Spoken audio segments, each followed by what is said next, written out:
साथ आ सकता है। लगातार कोरोना के बढ़ते मामले एक ऐसी तस्वीर को दर्शा रहे हैं जो सोचने पर मजबूर भी कर देती है कि आने वाले वक्त में क्या हम कोरोना महामारी से निजात पा भी पाएंगे या नहीं, क्योंकि जिस तरह से ऑक्सीजन की कमी से जाते लोगों की जाने, तो वहीं दूसरी तरफ जिस तरह से लोग लापरवाही को कर रहे हैं, बरत रहे हैं, एहतियात नहीं बरत रहे हैं, वहीं शमशान घाटों के वो मंजर देखने को मिल रहे हैं जहाँ पर चिताओं को जलाने के लिए टोकन लेना पड़ रहा है, इंतज़ार करना पड़ रहा है। ये वो मंजर है भारत देश का जो इस समय बरकरार है, लेकिन उसके बावजूद हम एहतियात नहीं बरत रहे हैं। मैं सबसे पहले हम आपको वो तस्वीर दिखाना चाहेंगे, वो ज़मीनी हकीकत से रूबरू कराना चाहेंगे कि क्या है असली हकीकत देश की।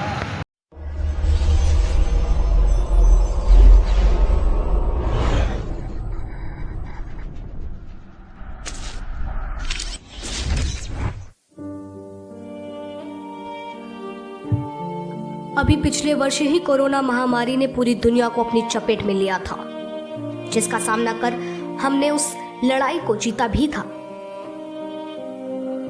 काफी हद तक हमारी जीवन शैली में सुधार आना शुरू भी हुआ था, लेकिन एक बार फिर कोरोना की दूसरी लहर के साथ भारत में पैर पसारे हैं और यह स्ट्रेन इतना भयावह है कि चारों तरफ केवल चीख पुकार की आवाजें सुनाई दे रही।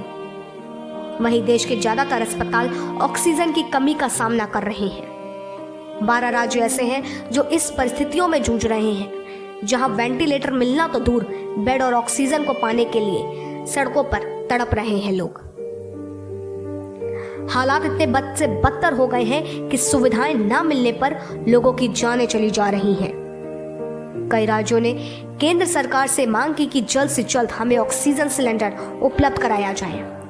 ऐसे में राजनीति भी अपनी चरम सीमा पर है, जहां कांग्रेस शासित राज्यों का कहना है कि सरकार उनके राज्यों में जानकर ऑक्सीजन नहीं दे रही और ऑक्सीजन की कमी होने की वजह से मौतों का आंकड़ा देश भर में बढ़ रहा है। तो वहीं दूसरी तरफ शमशानों कब्रिस्तानों का जो मंजर देखने को मिल रहा है वो वाकई दहशत में भी डाल रहा है। सरकार के दावों और आंकड़ों से जो पूर्णता बेहद अलग नजर आ रहा।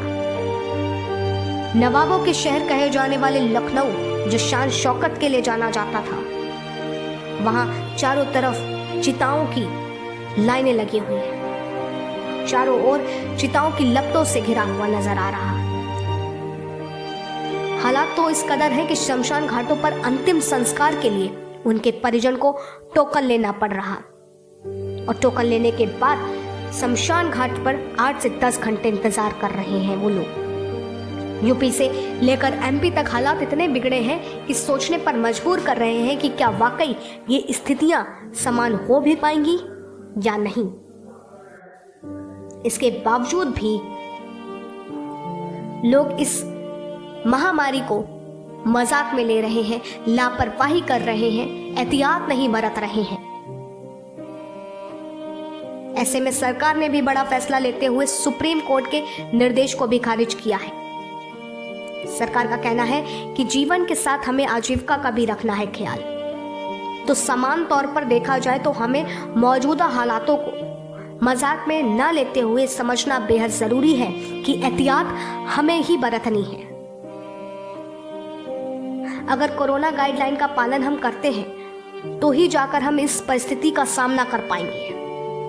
हमें कोशिश करनी है कि जितना हो सके घरों में रहें, सुरक्षित रहें, क्योंकि एक तरफ प्रकृति के साथ खिलवाड़ कर आज इस स्थिति में आ गए हैं कि एक एक सांस के लिए तरस रहे हैं।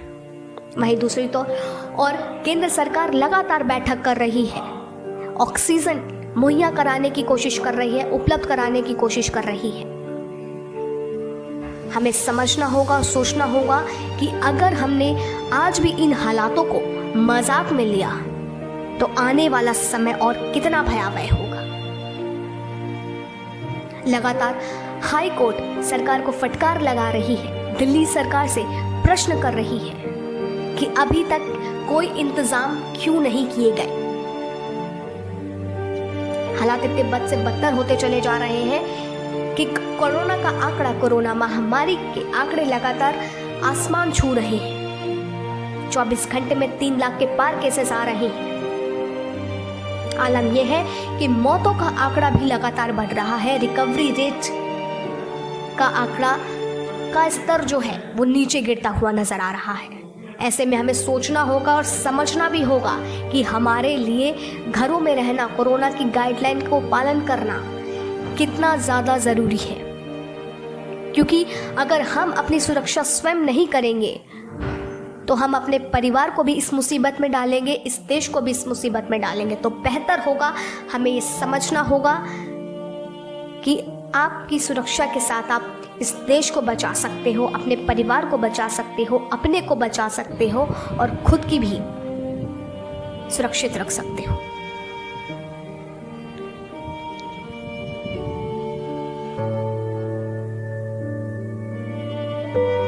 तो ये थी खास रिपोर्ट जो हमने ज़मीनी हकीकत से बयां भी कराती है और सोचने पर मजबूर भी कर देती है कि आने वाले समय में कितना बुरा हाल होने वाला है। उसी के साथ सुप्रीम कोर्ट, हाई कोर्ट लगातार सरकार को फटकार लगा रही है, लेकिन उसके बावजूद जहां एक तरफ कहा जा रहा है कि ऑक्सीजन लोगों तक पहुंच रहा है, फंड दिए जा रहे हैं, लेकिन उसके बावजूद भी ना तो लोगों तक ऑक्सीजन पहुंच रहा है, ना ही कोई ऐसी मुआवजा दिया जा रहा है, ना ही कोई मदद पहुंचाई जा रही है। अगर मदद हो रही है तो वो खुद जनता अपने आप कर रही है। तो वाकई ये सवाल सोचने में मजबूर कर देता है और ये प्रश्न भी उठता है जो मैं आस्था तिवारी आज यहाँ से पूछना चाहूँगी, जो जनता का सवाल है कि क्या वाकई आने वाले समय में देश की स्थिति और से बदतर होने जा रही है?